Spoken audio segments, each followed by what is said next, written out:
नमस्कार मंडळी, श्री स्वामी समर्थ. मी तृप्ती. तुम्हा सर्वांचं माझ्या चॅनलमध्ये खूप खूप स्वागत आहे.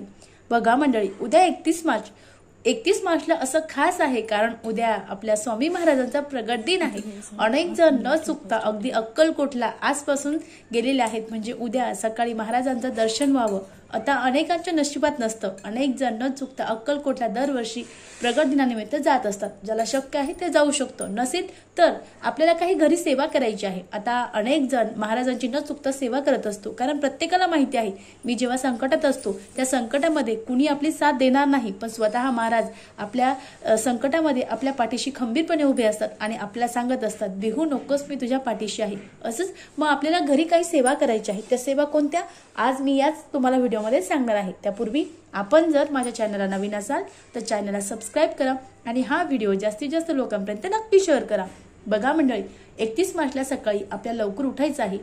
उठल्यानंतर आपलं अंगण जे आहे ते स्वच्छ झाडायचं आहे. छोटीशी रांगोळी काढायची आहे. त्यानंतर आपल्या घराचा जो उंबरठा आहे तो उंबरठाचं सुद्धा आपल्याला हळदीचं लेपन करायचं आहे.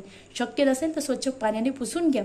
त्यानंतर आपली जी देवपूजा आहे ती आपल्याला पूर्ण करून घ्यायची आहे. यासोबत आता तुमची देवपूजा झाल्यानंतर तुमच्याकडे महाराजांचा फोटो असेल, मूर्ती असेल, तुम्हाला तो फोटो स्वच्छ पाण्याने पुसून घ्यायचा आहे. मूर्ती असेल तर तुम्ही न चुकता त्याचं जे अभिषेक आहे ते अभिषेक करायचा आहे स्वच्छ पाण्याने. त्यानंतर पंचामृत, दुधाने आणि यासोबतच नंतर परत पाण्याने अभिषेक करायचा आहे. यासोबत सगळ्यात महत्त्वाचं म्हणजे आता अनेकांनी न चुकता जे पारायण केलं आहे, स्वामी चरित्र सारामृताचं पारायण केलं आहे, त्याचं उद्यापन करायचं आहे. पण तुमच्याकडून जर एकही सेवा झालेली नाही, म्हणजे तुम्ही 21 दिवसाची 11 दिवसाची कोणतीही सेवा केलेली नाही, तर तुम्ही उद्या न चुकता अगदी स्वामी चरित्र सारामृताचं जे पारायण आहे 1 दिवसीय ते करू शकतात. याने सुद्धा तुमच्या अनेक इच्छा, अनेक गोष्टी आहेत त्या पूर्ण होणार आहेत. यासोबत उद्या शक्य असेल तर केंद्रामध्ये काही ना काही कार्यक्रम असतात किंवा केंद्रामध्ये जी आरती आहे त्या आरतीच्या वेळेला तुम्ही जाऊ शकतात आणि या दिवशी सुद्धा तुम्ही केंद्रात जाऊन दर्शन घेऊ शकतात. याचे सुद्धा तुम्हाला अतिशय चांगले जे रिझल्ट आहे किंवा अनुभव आहे ते येणार आहेत आणि स्वामी महाराज तुमच्या पाठीशी अखंडपणे उभे राहणार आहेत. यासोबत तुम्ही स्वामी चरित्र सारामृताचं जे पारायण आहे ते करणार आहात. मग पारायण करायचं आहे. मग पारायणच्या दिवशी खूप लोक जेवायला घालायचे का, अन्नदान करायचे का, खूप मोठी सांगता करायची का, असं काहीही नाही. तुमच्याकडून यथाशक्ती जे करणं होईल तुम्ही ते करू शकतात. नसेल शक्य तर करू नका. असा काही फोर्स नाही किंवा असं कुठं लिहिलेलं नाही. अनेक जण 1-2 जे जोडपी आहेत ते घालत असतात किंवा अन्नदान करत असतात. तुम्हाला जसं शक्य आहे तसं तुम्ही करू शकतात. तुम्हाला कोणत्याही गोष्टीचा फोर्स नाही. त्यानंतर सेवा काय करायची, तुमच्याकडून जर या 21 दिवसात 11 दिवसात सेवा झाली नसेल तर तुम्ही स्वामी चरित्र सारामृताचं जे पाठ आहेत, एक पारायण आहे ते करू शकतात. त्यानंतर सगळ्यात महत्त्वाचं म्हणजे तुम्हाला तारक मंत्र हा 11 वेळेस म्हणायचा आहे. तुम्ही हा सकाळी, दुपारी, संध्याकाळी तुम्हाला जेव्हाही वेळ असेल तेव्हा तुम्ही तारक मंत्र म्हणायचं आहे आणि तारक मंत्राचे 11 वेळेस जे तारक मंत्र म्हणून जे तीर्थ आहे ते तीर्थ घरातल्या प्रत्येक व्यक्तीला द्यायचं आहे. जी व्यक्ती घेत नसेल त्याला पाण्यामध्ये किंवा चहामध्ये तुम्ही ते तीर्थ म्हणून द्यायचं आहे. याचे सुद्धा चांगले परिणाम तुम्हाला दिसणार आहे. त्यानंतर आता नामस्मरण करायला कोणतीही वेळ लागत नाही, कोणताही जे काळ आहे ते लागत नाही. तुम्ही नामस्मरण केव्हाही करू शकतात. आता घरामध्ये मी जेव्हाही काम करते तेव्हा माझं श्री स्वामी समर्थ, श्री स्वामी समर्थ, श्री स्वामी समर्थ या षडाक्षरी मंत्राचा जप चालू असतो. पण उद्या तुम्हाला महाराजांच्या समोर बसून अगदी खाली आसन घेऊन 1 माळ, 2 माळ, 5 माळ, 7 माळ, 11 माळ, जेवढाही माळ तुमच्याकडून शक्य होईल कमीत कमी 11 माळी तुम्हाला स्वामी समर्थांचा उद्या जप करायचा आहे. त्यांच्यासाठी, आपल्यासाठी हा जो दिवस आहे हा कृतज्ञता आहे. महाराजांनी मला भरपूर काही दिलं आणि महाराज याच्या पुढे पण मला भरपूर काही देतील असं म्हणून आपल्याला या दिवशी जेवढी सेवा होईल तेवढी सेवा करायची आहे. कारण स्वामी भक्त हो, तुमच्यासाठी हा दिवस आहे तो पर्वणी आलेला आहे. त्यामुळे ही जी संधी आहे ही संधी आपल्याला सोडायची नाही. जी सेवा होईल ती सेवा आपल्याला आवर्जून महाराजांसाठी करायची आहे. यासोबतच सगळ्यात महत्त्वाचं म्हणजे नैवेद्य. आता नैवेद्य महाराजांना खूप काही करायचा का, आम्ही करू शकत नाही किंवा इच्छा आहे पण वेळ नाही किंवा आमच्याकडे तेवढं काही नाही की आम्ही करू शकतो. आता अनेकांचे अनेक प्रश्न आहेत. सगळ्यांचे प्रश्न सारखे असू शकतात असं नाही, पण तुम्ही अगदी साधी पोळी भाजी केली ती जरी महाराजांना दाखवली तरी महाराज तुमच्यावर प्रसन्न होतील. महाराज तुमच्याकडून काहीही जास्त मागत नाही की तुम्ही पुरणपोळी करावी, भजे करावे, बेसनाचे लाडू करावे किंवा घेवड्याची भाजी करावी, असं काही नाही. तुमची जी यथाशक्ती इच्छा आहे ती यथाशक्ती इच्छा तुम्ही आहे ती करू शकतात. अगदी तुम्ही भाजी पोळीचा नैवेद्य सुद्धा महाराजांना दाखवू शकतात. महाराज ते सुद्धा अगदी आनंदाने ग्रहण करतील.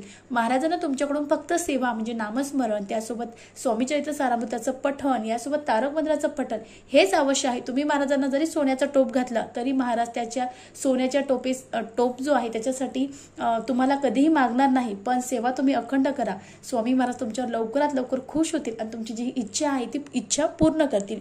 यासोबतच आता अनेक जण अक्कलकोटला जातात, अक्कलकोटला जाऊन अनेक जे भाग्यवान आहेत ते खरंच अक्कलकोटला जाऊन उद्या स्वामी समर्थ महाराजांचं दर्शन घेणार आहे।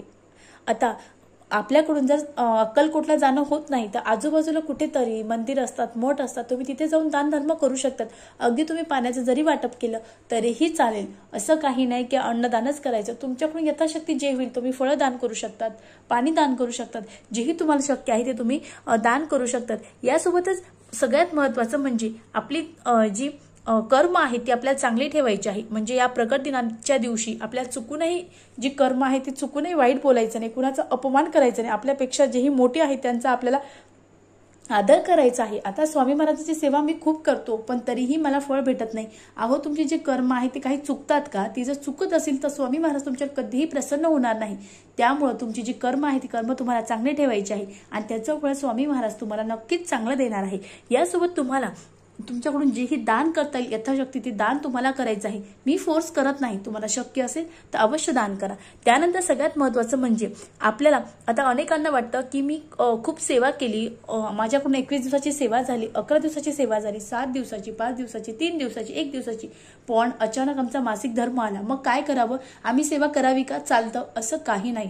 तुम्हाला योग्य वाटतं का की मासिक धर्म आल्यानंतर किंवा सुतक पडल्यानंतर आपण देवाची सेवा करावी? तुम्हाला योग्य वाटत असेल तर तुम्ही करा, पण यासोबतच सगळ्यात महत्त्वाचं म्हणजे मासिक धर्म आला असेल, घरात कुणी करण्यासारखं असेल, मुलगी मोठी असेल, सासू असेल, जाऊ असेल, नंदा असेल तर तुम्ही त्यांच्याकडून ती सेवा करून घेऊ शकता। तुम्ही कोणत्याही गोष्टीला हात लावू नका, त्यांच्याकडून ती सेवा पूर्ण करून घ्या, असं चालतं। पण तुम्हाला स्वतः मासिक धर्म आला असेल तर तेवढे दिवस स्किप करून पुढचं तुमचं जे पारायण चालू होतं त्या पारायणची तुम्हाला सांगता करायची आहे। ते दिवस संपल्यानंतर परत तुमचं जेवढी पोथी राहिली होती वाचण्याची तेवढी पूर्ण वाचन जे पठण आहे ते करून घ्यायचं आहे आणि त्यानंतर नैवेद्य दाखवून त्या पोथीची पारायणाची सांगता करायची आहे। बघा अगदी साधं आणि सोपं, जे गरजू आहे त्या गरजूंना तुम्हाला दान करता येईल तर तुम्ही दान करू शकतात।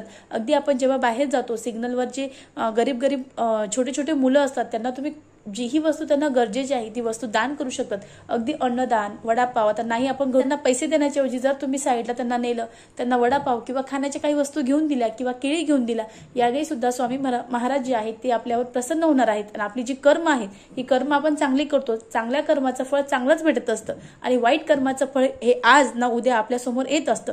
जसं पेरतं तसंच उगत असतं, अशी जी म्हण आहे ही खरंच आहे।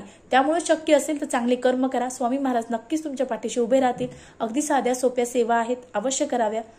व्हिडिओ कसा वाटला कमेंट्स करून नक्की सांगा।